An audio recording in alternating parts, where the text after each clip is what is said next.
So we're back now in Vegas. Well, I am at least. Jake's back in Chicago. And I actually got to have a meeting with Hunter, but before we get into that, I want to just discuss like what happened at PFL. We had a great time over there watching the fights. Um, It looks sick. yeah, we ran into Henry Cejudo with Ali, and I'm with the boys. I'm with Ally Quinta. I'm with Dylan Montello, the Quiet Man, who just won his fight at Ring of Combat, won the title in a rematch fight. Nassim Sadikov, if you guys don't know who he is, go look him up on Dana White Contender Series. The guy's a banger. And I feel like there was one more guy I'm missing. Pumi. Pumi came through. Oh shit. Undefeated prospect. He's semi-retired right now. He's got like one foot out the door, but the other one's still in the MMA world. So we're trying to pull him back in. So for people who don't know, I don't know if he disclosed that or not. If not, my bad, Pumi. I'm sorry. I'm an idiot. My bad. It's funny. But we had a good crew. We walked in. I got to meet Flavor Flav. I met Clarissa Shields. I got to meet Wiz Khalifa. So it was just like an all-star weekend, man. After going from like the Islander game, getting to meet the owner of the Islanders, which was crazy. He was a super nice dude. Just met a whole bunch of people. I met Chris Brown's bodyguard Wow. at the Islander game. Yeah. So it was just a crazy weekend. I'm like, this is absolutely absurd, the type of life that I'm living. Like just the people that Ben Stiller too. I'm meeting. Ben Stiller, yeah, I'm getting Okay, there. I'm okay, getting okay. there. We working our My way bad, up. my bad. You just named so many So high-profile people. I didn't want you to forget some of them. Bro, it's insane. So we go from the Islander game. And first I did like a little charity thing with Madison Beer. Honestly, she's from Long Island. I don't know I didn't know what she did. I had to look her up. No disrespect. She's got 33 million followers. I have barely 500,000. So clearly she's important. Maybe, I don't know if it's important, the term, or clearly she's popular. I think she did something for like Justin Bieber. I don't know if you were familiar with her. I've heard of her name. I know she's like a TikToker, right? Yeah, so that's what my sister says. She's a TikToker. I go, that's it? And they go, oh, she actually did a song. I guess she does a lot of covers. She did one for Justin Bieber, and I guess he reposted it. And that's cool. Justin Bieber showed her some love, and she blew up, I guess, shortly after that. But the girl's got talent. She can sing, clearly. I don't know if she has any of her own songs, but that's where this week started. We did that event, charity drive. So she was a big part of that, helping out, feeding some families in Long Island, which was cool. So I'm always gonna be happy to do like charity work type of stuff. So even though I didn't know her, I didn't know what she did. It was cool to meet her. She seemed like a genuine person, like a nice person overall. Short conversation, not too long. And I met a couple of like, that's where I met the owner of the Islanders. We were at the Coliseum earlier that day as well. I met the owner of the Coliseum building. He said whenever we want to come to an event or get tickets, he said hit him up. So I'm definitely going to be, keeping in touch with a lot of these guys, you know what I mean? So we got some good connections that we're building. And that was Wednesday. And then Friday we had PFL, ran into Henry, ran into Ali. And then I go, Ali, I'm drinking, bro. I'm already 2 drinks in. I double fisted. I'm on my way to my 3rd cup right now at this point. And I see Ali and Henry and I go over. I say, Ali, brother, come here. Oh God. What do you mean it's done, bro? What do you mean it's done? He just smiles. He does this Ali grin, and I feel like he had like a toothpick, or I don't. Maybe he didn't have the toothpick. I know sometimes he'll have a toothpick, and Yeah. he looked at me. He smiled, and he goes, "Brother, what do you mean it's done?" And I go, Ali, but what do you mean it's done? I don't understand this. I go, tell me, what do you mean? Like, show me how it's done. Like, I don't understand. I didn't talk to nobody. Wait, but you're referring to Ali saying that the Henry fight was a done deal. Yeah. Because he manages Frankie Edgar, he manages Justin Gaethje, he manages Henry Cejudo, and a bunch of other high profile guys. So Yeah, probably the most famous manager in the game. yeah, for not always good reasons, But Hey, he's ride or die, I guess. yeah. When I saw him, I approached him like this, and I was like, obviously I'm a little lit, so I'm talking my shit right now. And he was like, it's done, brother. He's like, they didn't know if you were fighting. I was like, Ali, no. I'm like, there's nothing done. I was like, you need the A side if you want to have a fight. You can't just have the B side. You need the A side and the B side. I don't even know who the A side is, honestly. And like, no disrespect to Henry, but I would imagine that I would probably, at this point in both of our careers, I'm probably the A side going into this fight. Probably the favorite as well. When this What kind of gets announced. backhanded thing is that to say? Well, A side. Some people would take that as like disrespect. Like Mayweather, he's always the A side. He's the more popular guy. He gets paid the most. So that's how people kind of look at that. Like, oh, I'm the A side. I'm the A side. I get more money, even though we're probably going to get paid relatively the same thing. Yeah. So when I told him, I was like, dude, there's no fight until I talk with these guys, and then we figure it out. I'm not being resistant on it. I'm like, dude, I'll gladly beat Henry up. You want me to beat up your boy? I'll beat up your boy, Ali. That's what I told him. Like, this can happen anytime, any place, anywhere. It doesn't really matter. It's just not happening in Perth. It's just not happening in Perth. And the reason why I say this, though, is because I still have a partially torn bicep tendon. I have a partially torn UCL that's gotten better, and the UCL gotten better, but the bicep tendon, the tear has not gotten better, which is unfortunate. That is still hurting me this much. Thank God the fight that I had with TJ lasted as long as it did, because if it went through a crazy wrestling war, it could have potentially tore it in the fight, and I could be on the sidelines with a win or with a loss, even though I really think I would have smashed him regardless if he had two arms or not. But I would have been on the sidelines in surgery already and on the way to recovery. So I'm just glad it didn't tear. But now is the time to like take care of it. And I got like a good month before, if we do have this fight. So just breaking news, this fight is going to happen. Obviously you guys saw the face-off with myself and Henry Cejudo. I have no problem fighting Henry. Never ducked anybody a day in my life. The UFC gives me the toughest competitions, and I always step up to the plate, and I always win. Except for that one time where I got sent to the Neptunes against Marlon Moraes. For the most part, I typically win those challenges, right? So wait, you're announcing that you are going to fight Henry next. So I'm announcing that I am going to fight Henry next. We are targeting March. So I will say, Ali, brother, it's done, but it's still not done until there's ink on the paper. You know what I mean? But it's done. It's done, brother. But it's still kind of not done, But this is the fight that's going to happen next. I like the layout. I like the matchup. I think it's going to be a fun fight for the fans. And I think it will be, on paper, will be more competitive, even though I think skill-wise, I think O'Malley possesses more of the threat of a fight-ending KO, if that makes sense. Where, like, Henry can win the fight, but I don't think he wins by finish. I just can't see myself losing to Henry by finish. It's always possible, but, like, in all honesty, I just don't see how Henry can find a shot that would put me out unless I ran face first into his knee like I did against Marlon Moraes, which, knock on wood, I don't think that's going to happen again. And then with O'Malley, what I was saying about that, like, yeah, if I take him down, I could hump the hell out of him and then strangle him and beat the crap out of him on the floor. Like, that's a gimme. I got multiple ways I could win against O'Malley, but O'Malley has a devastating way that he can win, which is a one-shot knockout blow, or a shot that can rock me because he's the longer, rangier fighter, and he actually can strike and will sit down on his punches. So there's the danger factor there in closing the distance, and that's just being completely honest. Like, again, if I take him down, I know what I'm going to do to him. If I take down Henry, I know what I'm going to do to him. Like, people can say whatever they want to say. The fights are all the same. Same, but different, bro. Same, but different. I actually just posted that today on my IG. Same, but different. All right. I like the fight. Yeah, so I did. And even with Henry, like, when we did the face-off and then he started to scream, bro, I was like, come on, dude. I was like, this was cool until you did that. Why do you have to ruin the moment, bro? Why can't you just be cool and just be, like, calm? Like, do you have to scream and create a scene and make things awkward that I'm just looking at you and people are looking at you? I'm just like, all right, we just look like a couple of strange weirdos right now in this crowd, in this fighting arena right now. Yeah, he knows how to make people cringe. Yeah, I'm just like, I'm looking at him like, I get it now. I get why they call you cringy, because that was just super unnecessary. You did not have to do that, my man. You did not have to do that. But yeah, I'm excited about it, man. I'm excited. Yeah, wow. I didn't even know that fight was official.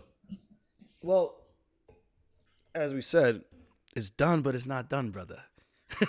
It's agreed, but it's agreed, but it's not done. No dotted lines have been signed. At least on your end. Exactly. Like contract official, but verbally agreed upon official. And that is kind of all the crap Henry's been doing for the past, like, 8 months actually paid off. He's getting a title fight. Yeah, well, so here's the other part of this. And what are we at right now in our, in our Zoom call. We should just pay for the upgraded one so we don't have to worry about time limit. Maybe I need to stop I've been being recording I don't want to say a 12 Jew, minutes. but is that like a anti-Semitism thing if I say that? I don't want to be a Jew. I'll let it And- slide. You gotta I let don't me know. get one racist joke off though. I'm like, I'm being cheap, you know?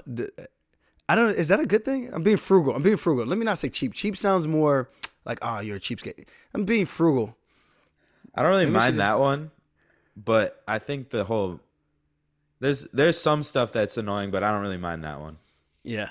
I'm being smart with my money, but maybe I should spend the money and get like the premium so we could Yeah.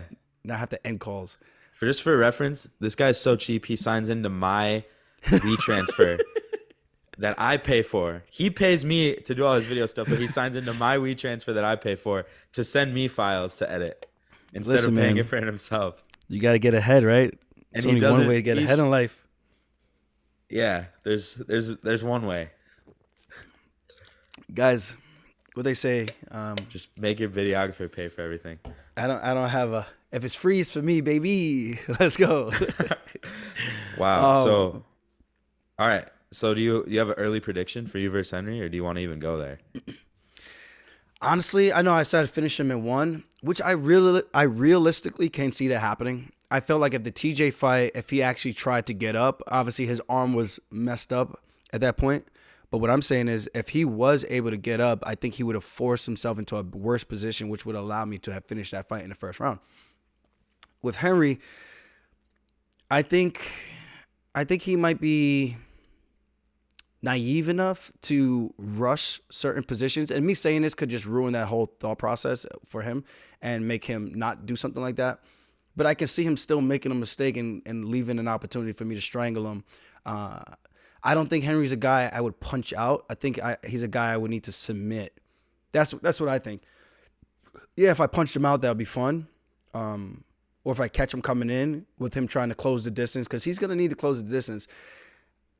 He's going to use that wide stance that he does. And this is just for me, right, breaking his fights down from the fights I've seen before previously. Him using that wide range, wide stance, trying to cover ground with those kicks. And when he throws the kicks, he tries to crash the position, and then he'll try to mix it up and come inside and dart inside with that cross. But the thing is, when he does that, it'll leave him with opportunities or I should say, it'll leave me with opportunities to capitalize on, because he's going to leave these glaring holes that I can step through and punish him severely for it.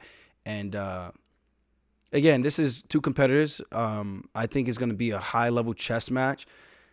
I'm going to look to press him backwards and push him back towards the cage and close the distance. It's going to be like a cat versus a mouse. I'm going to be trying to catch the mouse. And I think once I catch the mouse, I mean, we all know what the cat does to the mouse, you know? So I think it's only a matter of time. As long as I'm in top shape, which I'm always in top shape, you know? So I think if I come in there ready to go 5 rounds hard, I can steamroll him in the first round and push the pace and maybe create a situation where he'll make a mistake or finish him in the second round. So I think first, if I'm giving a prediction, I'm going to say second round. I think second round, and I'm going to challenge myself. I think second round TKO. I think he's going to run into something. I think he's going to try to wrestle and close the distance. Otherwise, if he doesn't close the distance, how is he going to win the fight? He's going to point fight me from the outside. He's going to throw leg kicks, throw calf kicks. I'm the longer guy. I'm harder to hit than he may think. And I think that's all going to play a big factor in my favor. And I think with him being off the couch in 2.5 years, I think it should be more of a beneficial thing for me. But again, he did have 2.5 years of rest, not having to go through crazy surgeries the way I did in rehab and training camps. That's also a factor. So I have to look at all these things and make sure I'm properly prepared. And that's why I want to make sure I give myself enough time to heal up going into 2023. So I'm not fighting compromise going in as I've done the last 2 fights. And even though I still won, Henry's a guy I just don't think I can take that chance with, you know, so I want to make sure I'm as prepared as possible. And I think with that being said, I finish him in 2. Henry has said like a few times, and then like Mighty Mouse even said on the Rogan interview that like Henry's really good at picking, like finding a fighter's like glaring hole that's easy to exploit, and then just like being very disciplined about exploiting it. And staying there, yeah. He said this to your face, like he knows that hole for you. But what do you think that is? I really don't know. I don't know if he thinks I can't box, but then it's just like, you see me box with Pedro Munoz, a guy who primarily boxes. You see me box with a guy like Jimmy Rivera, a guy who primarily boxes. I don't know what the hole is. I don't know if it's him thinking, oh, I need to be aggressive and stay in his face. Maybe that's what he's thinking.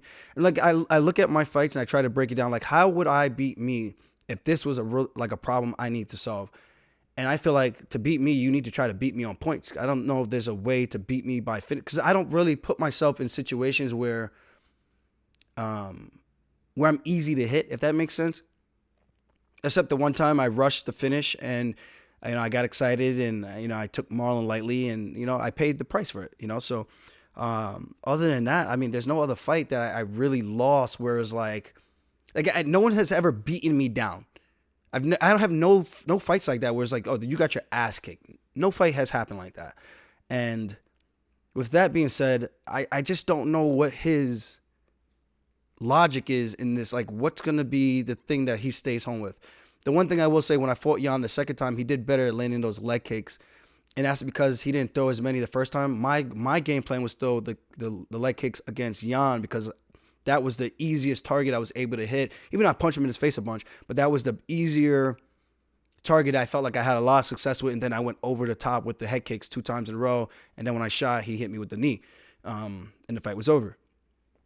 So with that being said, yeah, I really don't know. I think he's going to be overly confident. And I think he's thinking that the same guy who showed up against TJ, even though, what do you get to learn from that TJ fight other than if I take you down, good fucking luck. That's the only thing I can say that anyone could take away from that fight. Like, even the first few exchanges, I try to make it as more exciting with the stand-up and try to give him an opportunity to try to hit me and take risks going forward, pushing him backwards. And ultimately, he threw a strike that I was able to capitalize on and take him down. So I just don't know where Henry sees these weaknesses, But it'll be interesting to see what he comes up with. And again, I evolve every single fight, so I don't think for a second, or should I say, for a second, if he really thinks he's coming out there and fighting the same guy from the Jan fight or the same guy from the Pedro fight, he's gonna be rudely awakened and probably waking up to the refs looking at him and asking him if he's all right. Fuck, you make a good case. Should be a good fight though. Shout out GFuel. Use my discount code ALJO for 20% off. Fuck all yeah. day, every day, baby. But that's my thought on that. That whole interaction was relatively strange. I like Henry though, so people don't say like, oh, you guys really like each other. I don't mind Henry. I think he's weird. I think he's a strange guy. But at the end of the day, he's respectable in the sense of his competitive pedigree and what he's actually accomplished in his career. I have no ill will against the guy. I just think he's a strange dude. I'm not excited to fight him, but I will say I did have a meeting with Hunter, and it went relatively well. And I will say I'm definitely happy, and that has helped me get up in the morning to say, okay, I'll get up to go fight Henry Cejudo for this. I'll get up to go fight Henry for that. So, wow. Congrats. Thank you. So I'm happy about that. And so, yeah, it's not signed yet. But, again, it's one of those things. It's not done. It's done, but it's not done. So I'm happy where everything is at now. At the end of the day, I'm fighting. This is prize fighting. I want to fight the best guys, and that was the goal when I first started. Now the goals have changed. Now it's to make as much money as possible while still fighting the best guys and cementing my name in the history books. And I think beating a guy like Henry Cejudo will add to that list. And I think I beat him. Even if it's controversial, no one can say anything. You can't keep saying I keep getting lucky against all these top-level guys. Like, why do I just keep getting lucky? It's like the more I train, the harder I train, the smarter I train, the luckier I get. I don't know what to tell you guys. If I win, when I win, I should say, just pay the respects, man. That's it. Humbly and respectfully. Put some respect on it, baby. I mean, at this point, I feel like who gives a shit what people have to say? Like, even you keep winning. You're getting bigger paychecks every fight. Your record keeps getting better. What else? Like, who cares if people never get on board? It's like, It's weird. it's It's like just who gives a fuck? Like, honestly. yeah, because I go like, if you think this highly of this guy, excuse me. Oh my God, I feel like Israel Adesanya doing that. If you think this highly of these guys, and I've now beaten, let's go, Brett Johnson, undefeated at the time, ranked. Cody Stamen, he was undefeated at the time in the UFC, ranked. And his only loss before that was a split decision that arguably, what I heard from other people, that he should have won the fight. So should have been undefeated, ranked. Jimmy Rivera, he was ranked in the top 5. I beat him. Pedro Munoz, he was ranked in the top 5. I beat him. Corey Sandhagen, he was ranked in the top 5. I beat him. I beat Piotr Jan. I beat TJ Dillashaw. It's like, what else do I have to, like, who else do I need to beat for people to go, okay, all right, maybe this guy's just that good. He is actually good. Like, if you rate these guys that I'm beating up here, and then I beat them, you can't downplay that all of a sudden because you don't like me. Like, don't let your hate for me blindside you on the facts, which is that I'm out here busting those cheeks, baby. Yeah, you got to stop talking about cheeks, bro. Pause. You got to stop. The fans love the cheeks. You got to beat Sean O'Malley to get the mainstream respect. Yeah, well, we also talked about that fight, and it's like Sean is popular, but mostly popular on like the internet. On a casual basis, this is why people thought this fight was going to be compelling to begin with, because they feel like, yeah, O'Malley's popular, he's good, like that's a money grab fight in that sense. But the casuals that tune in, like the hardcore fans, they know on paper, based on what Sean O'Malley has done to date in comparison to Henry Cejudo, they feel that the Henry fight is a more compelling matchup for right now.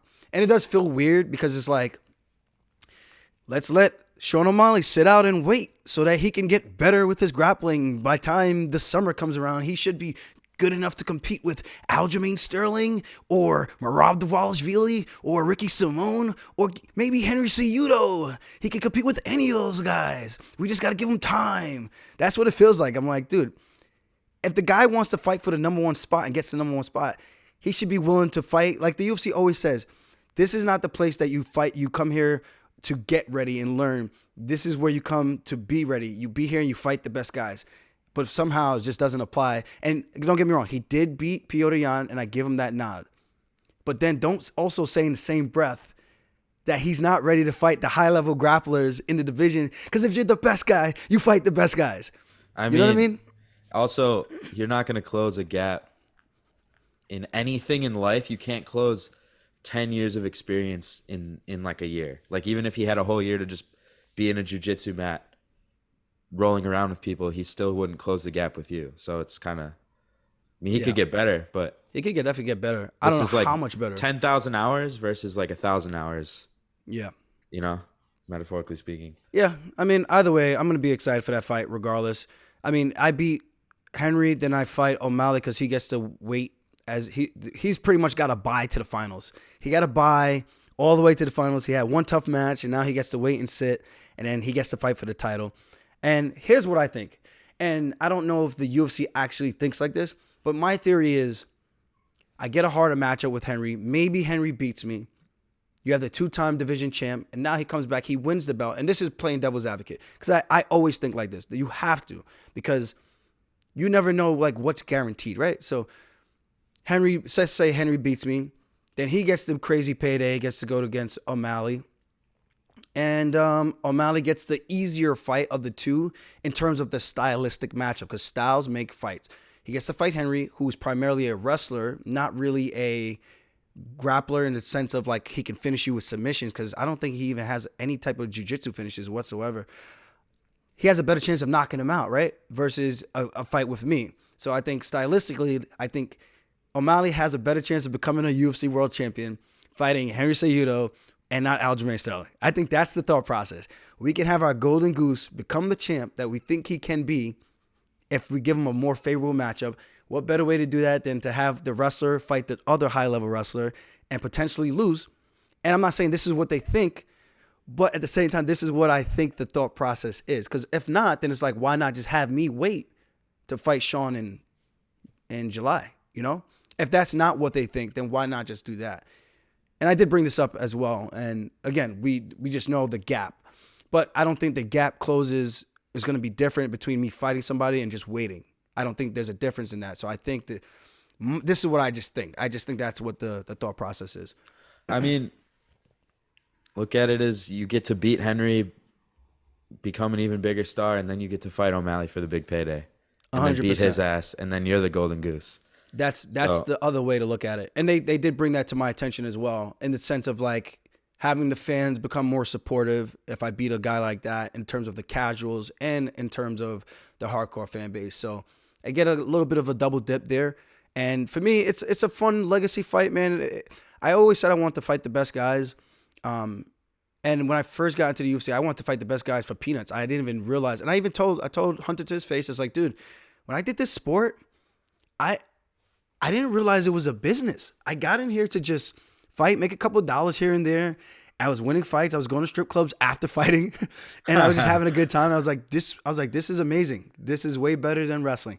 I could beat somebody up, choke them out, not get banged up too much, and make money while doing this. This is great. Where's the loss in this? And then when I start to get hurt, get injuries, and then I tweaked my neck. I tweaked it in college, and then as my neck got worse, and then I did my first press conference, and we stayed after the fight for so long, and I go, this is a business. This is not what I thought it was. This is actually about the theatrics a little bit, the performance in the fight, and then self-promotion afterwards. And then how do you get to the next level in your career, the next height? How do you become someone that can bring more eyeballs? And then you start to realize it's not about just fighting. It's bigger than that. There's so much that goes into this. And I told him, I was like, dude, I don't know if I was given the opportunity, we got 10 minutes. If I was given the opportunity to do this again, I told Hunter, I said, if I could see the end goal and I could see all the work that needs to be done versus me just getting my college degree and seeing what my life could have been working alongside some of my peers that I went to high school with, I don't know if I would have chosen this same path. I really don't know. And I said that I also not reminded him, but I also brought it up, like the fact that I could even meet some of these people that I've met throughout my lifetime in this sport because of this sport makes it somewhat worth it. But at the same time, like all the work and sacrifice in terms of not living a normal life, always feeling like there's potentially someone trying to get one over on you, the injuries, the surgeries, the sacrifices, missing out on holiday events, missing out on things that are important to most people, but that you have to give up because you have to train for something.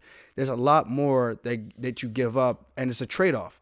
I mean, you get to fight, train really, really hard for 2-3 months, and then you have maybe 1 to 3 months off to kind of just live life. I mean, that's a big trade-off. So there's rewards and benefits versus some cons that come with this territory, But I'm fortunate, I'm blessed because I'm one of the few that actually made it to the pinnacle of the sport.